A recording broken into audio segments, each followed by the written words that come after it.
زادہ نسلین امام کی نیاز تو کر رہے ہیں، لیکن امام کے مرتبے اور ان کے مقام اور ان کی عظمت، ان کی بزرگی، ان کی سیادت، ان کی امامت، ان کی اولو العزمی، ان کی بلند ہمتی، اس سے ہم ناواقف ہیں۔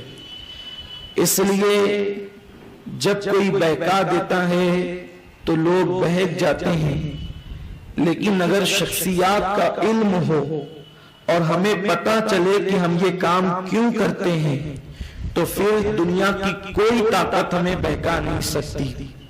سب سے پہلی حدیث مبارکہ میں یہ پڑھنے کی سعادت حاصل کروں گا کہ قیامت کے دن پوری کائنات کا انسان، چھوٹا ہو یا بڑا، مرد ہو یا عورت، نیک ہو یا گنہگار، مومن ہو یا کافر، وہ حضور علیہ السلام کو ڈھونڈ رہا ہوگا۔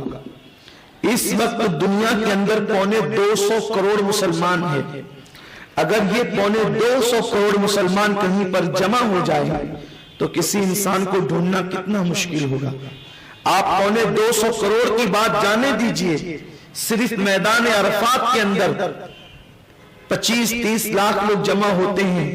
اگر کوئی حاجی حجن گم ہو جائے تو اس کو آپ تلاش نہیں کر سکتے، سوائے فاتحہ پڑھنے کے آپ کچھ اور نہیں کر سکتے۔ آپ بس فاتحہ پڑھ لیجئے اور دعا کر دیجئے کہ اللہ تعالیٰ ملا دے تو مل جائے، ورنہ آپ ڈھونڈتے ڈھونڈتے گم ہو جائیں گے، آپ کو حاجی حجن نہیں مل سکتے۔ 25 لاکھ جو جہاں جمع ہو میدان عرفات میں، وہاں آپ کسی انسان کو ڈھونڈ نہیں سکتے۔ تو جہاں پر آدم سے لے کر آخری پیدا ہونے والے انسان تک صرف مسلمان نہیں بلکہ کافر بھی ہوں گے، منافق بھی ہوں گے، نیک بھی ہوں گے، گنہگار بھی ہوں گے، انبیاء بھی ہوں گے، صحابہ بھی ہوں گے، صلحاء بھی ہوں گے، سب ہوں گے، اور سب کو ایک ذات کی تلاش ہوگی جس کا نام مصطفیٰ جان رحمت صلی اللہ علیہ وسلم ہے۔ حتیٰ کہ سیدنا ابراہیم خلیل اللہ کو بھی ہمارے حضور کی تلاش ہوگی، تاکہ حضور سید عالم صلی اللہ علیہ وسلم کے ذریعے جناب ابراہیم علیہ السلام جو ہے وہ اپنے لیے امان تصور کریں گے۔ اس لیے کہ امام فرماتے ہیں وہ جہنم میں گیا جو ان سے مستغنی ہوا ہے خلیل اللہ کو حاجت رسول اللہ کی، تو خلیل اللہ کو بھی ہمارے نبی کی حاجت ہوگی۔ لیکن اب سنیو دل کے کانوں سے سنو، اس سے آسان نسخہ آپ کو قیامت کے لیے کوئی اور بتا بھی نہیں سکتا۔ فتاوی رضویہ شریف میں سیدی اعلیٰ حضرت لکھتے ہیں کہ پوری کائنات مصطفیٰ پیارے کو ڈھونڈ رہی ہوگی اور مصطفیٰ جان رحمت کچھ لوگوں کو ڈھونڈ رہے ہوں گے، سب انہیں ڈھونڈ رہے ہیں، اور مصطفیٰ جان رحمت کچھ لوگوں کو ڈھونڈ رہے ہیں۔ کنہیں حضور ڈھونڈیں گے؟ آقا کریم کنہیں تلاش کریں گے؟ جنہوں نے سیدوں سے حضور کی آل سے محبت کر کے ان کے لیے کچھ بھی کیا ہوگا، آقا ان کو ڈھونڈ رہے ہوں گے، انہیں تلاش کر رہے ہوں گے کہ جس نے دنیا میں میری آل سے محبت کا اظہار کیا ہے وہ کہاں ہے، اور آقا ڈھونڈ کر کہیں گے ادھر آ، سب مجھے ڈھونڈ رہے ہیں، میں تجھے ڈھونڈ رہا ہوں، آج مجھے کیا چاہیے، مجھ محمد سے لے، کیونکہ تو نے دنیا میں میری اولاد کو کچھ دیا تھا۔ حضور سے ڈھونڈ رہے، نہ یہاں نیکی کی قید ہے نہ گناہ کی قید ہے، کوئی قید نہیں، حضور ڈھونڈ رہے، صرف اس لیے کہ اس نے حضور کی آل کے لیے کچھ کیا تھا۔ آپ غور فرمائیں، آل سے مراد قیامت تک کی آل ہے۔ تو اگر آپ نے کسی سید زادے کو پانی بھی پلایا ہوگا، حضور ڈھونڈ کر اجر دیں گے۔ مانگ کیا مانگتا ہے؟ تو جو امام جعفر صادق کی نیاز کرتے ہوں گے، جو امام جعفر صادق کی نیاز کرتے ہیں۔ نیاز کیوں ہے؟ وہ تو سیدوں کا سید ہے، وہ تو سیدوں کا باپ ہے، اہل بیت کے چھٹے امام ہیں۔ بات نیاز کی نہیں ہے، بات محبت کے اظہار کی ہے، بات محبت کے اظہار کی ہے۔ اور دنیا میں اللہ ان لوگوں کو توفیق دیتا ہے جن کے لیے جنت مقدر کرتا ہے۔ نماز کی توفیق ان کو ملی جن کے لیے جنت، یعنی سچی نماز، وہ نہیں الذین ہم یراؤون والی نماز نہیں، وہ نماز قد افلح المؤمنون الذین هم فی صلاتهم خاشعون والی نماز. اور جن لوگوں کے مقدر میں جنتی نہیں، پھر انہیں ابو لہب بنایا جاتا ہے، انہیں ابو جہل بنایا جاتا ہے، انہیں عتبہ اور شیبہ بنایا جاتا ہے. دنیا میں پتا چلتا ہے کہ کس کے قدم کس رستے پر ہے. تو اب جنہیں حضور ڈھونڈیں گے اور ڈھونڈ کر صلہ دیں گے، تو اللہ تبارک و تعالیٰ نے سادات اور نبی کی اہل بیت کے ساتھ احسان کرنے کی توفیق اسی کو دی جس کے مقدر میں جنت لکھی. بات امام جعفر صادق کی نیاز کی نہیں ہے. اور یہ 22 پوریوں کی اللہ اکبر حیثیت کیا ہے امام جعفر صادق کے مرتبے کے سامنے. جب امام جعفر صادق کی نیاز کا موقع آتا ہے تو لوگوں کے قلم اٹھتے ہیں، لوگوں کی تقریریں ہوتی ہے، کونڈا کونڈا کونڈا، سارے گنڈے کونڈے کے پیچھے پڑ جاتے ہیں. حیرت کی بات، دین کے اندر گنڈا گردی کرنے والے کنڈے کے پیچھے، ان کو پتا نہیں ہے کہ یہ کنڈا اصل نہیں ہے، اصل اظہار محبت ہے. آپ نے کسی کو پانی دیا، پانی پلانا اصل نہیں ہے، اظہار محبت ہے. آپ کسی کے لیے کھڑے ہوئے، کھڑے ہونا اصل نہیں ہے، اظہار محبت ہے. آپ کسی کے لیے بیٹھ گئے، بیٹھنا جو ہے وہ اصل نہیں ہے، بیٹھنا کسی چیز کی جو ہے وہ کی طرف اشارہ کر رہا ہے. تو یہ جو نیاز کا معاملہ ہے وہ بھی خاص طور پر حضرت سیدنا امام جعفر صادق علیہ جدہ علیہ السلام کے ساتھ اہل بیت کے چھٹے امام ہیں. اور یہ وہ بزرگ ہیں، حضور علیہ السلام نے ان کی ولادت ہوئی ہے 80 ہجری میں. امام جعفر صادق کی ولادت 80 ہجری میں ہوئی، یعنی آقا کریم صلی اللہ علیہ وسلم کے وصال کے کم و بیش 60 سال کے 70 سال کے بعد حضرت سیدنا امام جعفر صادق علیہ جدہ علیہ السلام کی ولادت ہوئی. لیکن جو ان کا بیٹا رسول اللہ صلی اللہ علیہ وسلم کا آقا کے وصال کے 70 سال کے بعد پیدا ہونے والا ہے، میرے سرکار نے ان کی پیدائش کی بشارت مسجد نبوی میں بیٹھ کر عطا فرمائی. ارشاد فرمایا کہ میری آل میں ایک میرا بیٹا ہوگا جس کا نام محمد باقر ہوگا، جسے دنیا محمد باقر کہے گی. اے جابر تو اس کو میرا سلام پہنچا دینا. اور اس کا بیٹا جو محمد جعفر ہوگا صادق، جسے دنیا کہے گی، وہ علم کی اس منزل پر پہنچے گا، اللہ تبارک و تعالیٰ اسے اہل بیت کے علوم میں وافر حصہ عطا فرمائے گا. اور امام جعفر صادق کے علوم کی شان یہ تھی کہ ہمارے امام الائمہ، سراج الامہ، کاشف الغمہ سیدنا نعمان بن ثابت، جنہیں دنیا امام اعظم ابو حنیفہ کے نام سے جانتی ہے، امام ابو حنیفہ فرماتے میری عمر صرف 2 سال کی ہے. کچھ لوگوں نے حضرت امام جعفر صادق کا قول یہ بیان کیا کہ 80 میں ان کی ولادت ہوئی، اور ہمارے امام صاحب امام اعظم کے بارے میں یہ تحقیق کی کہ 60 ہجری میں امام اعظم کی ولادت ہوئی. بعض 80 کی طرف بھی گئے لیکن بعض 60 بھی بیان کرتے ہیں. اگر یہ 60 لے لیا جائے کہ امام اعظم کی پیدائش 60 ہجری میں ہوئی تو اس کا مطلب یہ ہے کہ 20 سال عمر میں امام اعظم امام جعفر صادق سے زیادہ ہیں. لیکن علم کے حصول کے لیے حضرت امام جعفر صادق کی بارگاہ میں حاضری دیتے ہیں اور 2 سال تک کے علم حاصل کرتے ہیں. اور فرماتے ہیں حضرت امام جعفر صادق کے حوالے سے امام اعظم ابو حنیفہ کہ میں امام جعفر صادق کی خدمت میں 2 سال تک رہا، بس وہی میری زندگی ہے، اس کے علاوہ میری کوئی زندگی نہیں ہے. اور پیر مہر شاہ گولڑوی رحمت اللہ تعالی علیہ فرماتے ہیں، پیر مہر شاہ کہ اللہ تبارک و تعالی نے جو ائمہ اہل بیت کو علم عطا فرمایا ہے، جو علم ہے، علامہ عبد الرحمن جامی بھی لکھتے ہیں کہ وہ علم سب کو نہیں دیا گیا.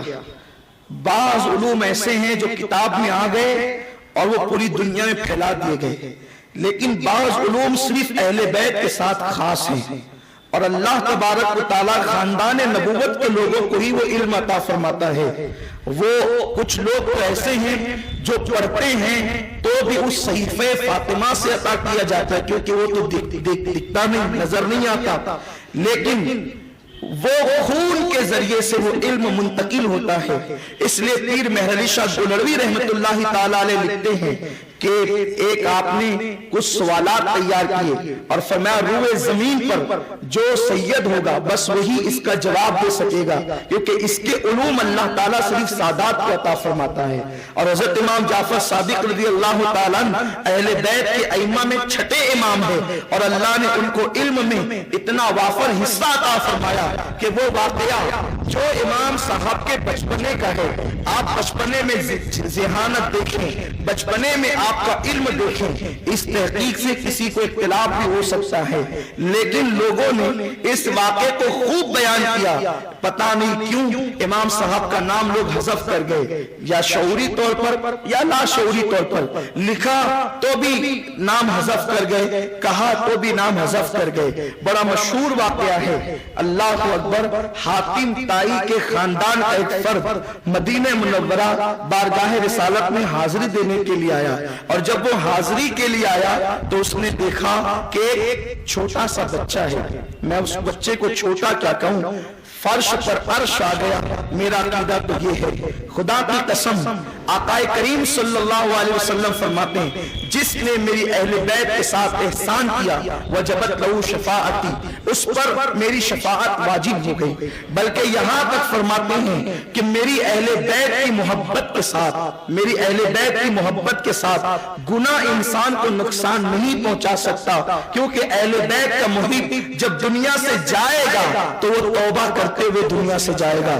تو سیدنا امام جعفر صادق رضی اللہ تبارک و تعالی عنہ، اللہ اکبر، کیا شان ہے ان کی۔ تو ایک حاتم طائی کے خاندان کا فرد ہے، مدینہ منورہ زیارت روضہ رسول کے لیے آیا ہے، عمر میں کم بچے کو، چھوٹے سے بچے کو دیکھا ہے، حسین و جمیل ہے بچہ، بڑا خوبصورت ہے، بڑی نزاکتوں کے ساتھ وہ زمین پہ قدم رکھتا ہے، دیکھ کر یوں لگتا ہے جیسے یہ کسی تاجدار کا بچہ ہے، جیسے کسی بادشاہ کا بچہ ہے، جیسے کسی سلطان کا بچہ ہے۔ بچوں کو دیکھ کر ہی لگتا ہے کہ یہ کس خاندان سے متعلق ہے۔ دیکھا بادشاہ کا بچہ لگ رہا تھا تو حاتم طائی کے خاندان کے فرد نے اس بچے سے کہا، اے بچے تو بڑے عظیم گھرانے کا فرد لگتا ہے، لیکن میرا تعارف بھی یہ ہے کہ میں اس خاندان کا فرد ہوں جسے دنیا حاتم طائی کہتی ہے، اور حاتم طائی کی سخاوت تو نے اپنے بڑوں سے سنی ہوگی، تجھے پتا ہوگا کہ حاتم طائی نے اپنے محل میں 10 دروازے بنائے تھے،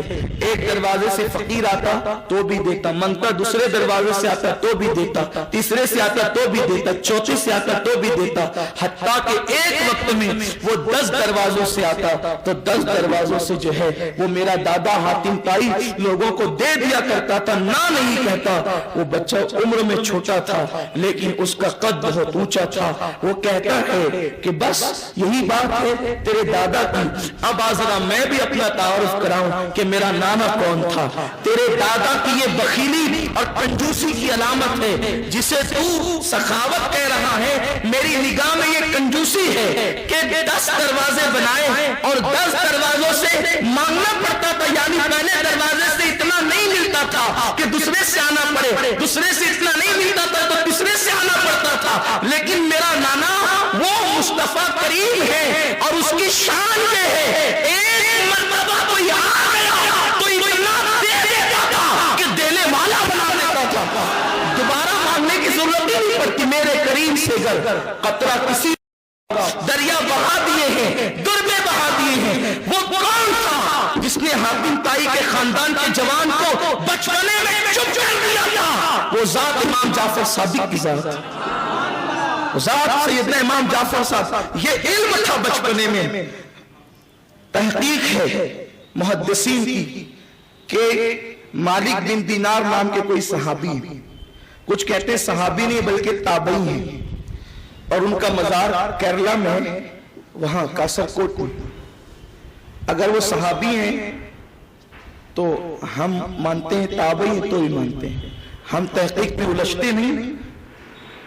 تو وہ مالک بن دینار، یہ یہاں بھی نام حذف کیا جاتا ہے، خدا جانے کیوں نام اور کس وجہ سے حذف کیا گیا۔ میں کسی کی نیت پہ شک نہیں کرتا، لیکن ممکن ہے کہ پہلے سے کسی حکمت کے تحت جو وہ نام حذف کیا گیا ہوگا۔ حضرت مالک الدینار ایک جنگل سے گزر رہے ہیں، دیکھا کہ ایک چھوٹا سا بچہ ہے، وہ بچہ